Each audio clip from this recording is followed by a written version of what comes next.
There may be changes to the Waqf Act in the coming days, with Modi government hinting at major reforms. The centre is all set to bring a bill in Parliament seeking several amendments in the Waqf Act, including a check on sweeping powers of Waqf boards to declare any land as its own property. The bill is likely to propose around 40 amendments in the Waqf Act. The bill was approved by the Union Cabinet on Friday.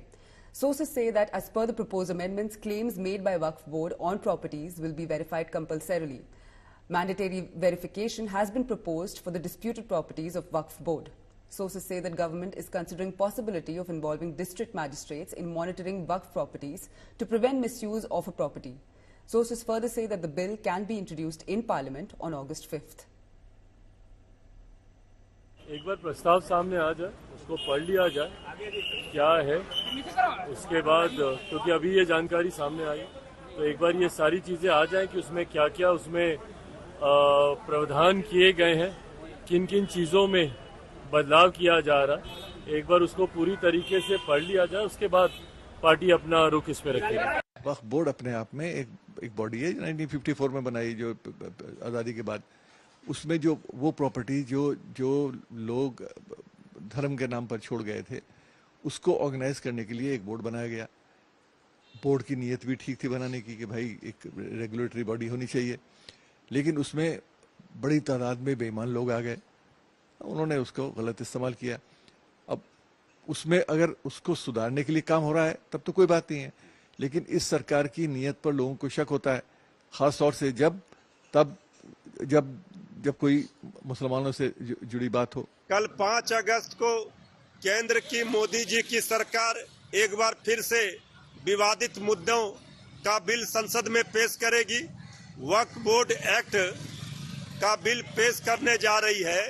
इसमें बदलाव की तैयारी है, कई संशोधन किए जाएंगे।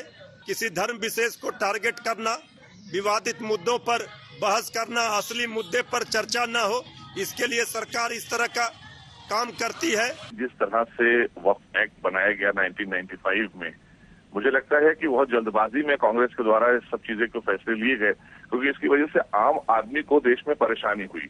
कोई भी आदमी एक एप्लीकेशन लेकर गया और वक्फ बोर्ड में जाकर उसने कहा कि ये संपत्ति वक्फ है, इसको वक्फ कर लीजिए, तो उन्होंने नॉर्म्स को नहीं देखा और अपने यहाँ दर्ज कर लिया और फिर उसके बाद उसका एक वक्फ ट्रिब्यूनल बना दिया गया। वक्फ ट्रिब्यूनल में आपको जाना है, वहीं पर बात कहनी है, वक्फ बोर्ड सुनवाई करेगा। वक्फ बोर्ड कोई अदालत नहीं है, लेकिन वो ऐसा एक बना दिया उन्होंने कानून, उसके तहत कितने लोगों को परेशानी का सामना करना पड़ा है। माने सर्वोच्च न्यायालय से लेकर और लोअर कोर्ट तक आप देखें तो लाखों मुकदमे पेंडिंग पड़े हुए हैं, क्योंकि लोगों को न्याय नहीं मिल रहा है।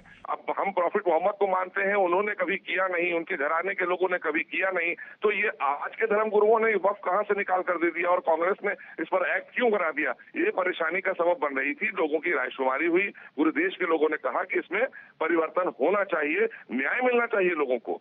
न्याय के लिए नहीं बनता है कोई कानून, कानून बनता है न्याय के लिए, तो ये न्याय देने के लिए बनाया जा रहा है और इसका स्वागत करना चाहिए सबको। एक सरकार का कर्तव्य यही बनता है कि जनता के द्वारा चुनी गई सरकार जो होती है वो जनता के प्रति जवाबदेह होती है।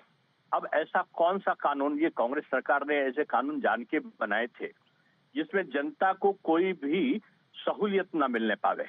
वक्फ बोर्ड एक तरीके से जिस संपत्ति पे हाथ रख देगा वही संपत्ति उसकी हो गई और उस पर वो ना तो न्यायालय जा सकता है ना कहीं और जा सकता है। यानी जो उस पर अत्याचार करेगा वही उस पर सुनवाई भी करेगा। यानी वक्फ बोर्ड अगर किसी को संपत्ति घोषित करता है तो वक्फ बोर्ड ही सुनवाई करेगा, उसको और कहीं रेमेडी नहीं है। इस प्रकार के तमाम प्रावधान हैं।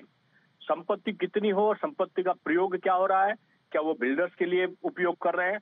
वक्फ का मतलब है कि गरीब जो मुस्लिम अल्पसंख्यक हैं या और क्या है उनके लिए सोशल एक्टिविटीज के लिए जमीन का उपयोग हो। और देखिए ये बदलाव तो बहुत जरूरी थे और ये पहले से जिस तरह से खबरें आ रही थी, क्योंकि बहुत सी लैंड वक्फ की पूरे देश में इस तरह की है जो उनका मिसयूज हो रहा है, माफियाज उस पर कब्जा किए हुए हैं और उसका कोई फायदा हो नहीं रहा है। अगर इस तरह की स्कीम्स जिस तरह से मोदी जी की सरकार ला रही है, अगर ये जल्दी इम्प्लीमेंट हो जाती है तो हम ये समझते हैं कि अच्छा रेवेन्यू भी जनरेट होगा, उसका यूज भी होगा और सही तरीके से बस वक्फ बोर्ड इसको वो कर दे और सारी इंफॉर्मेशन मिल जाए तो हम समझते हैं बहुत अच्छा है ये और ये होना चाहिए था।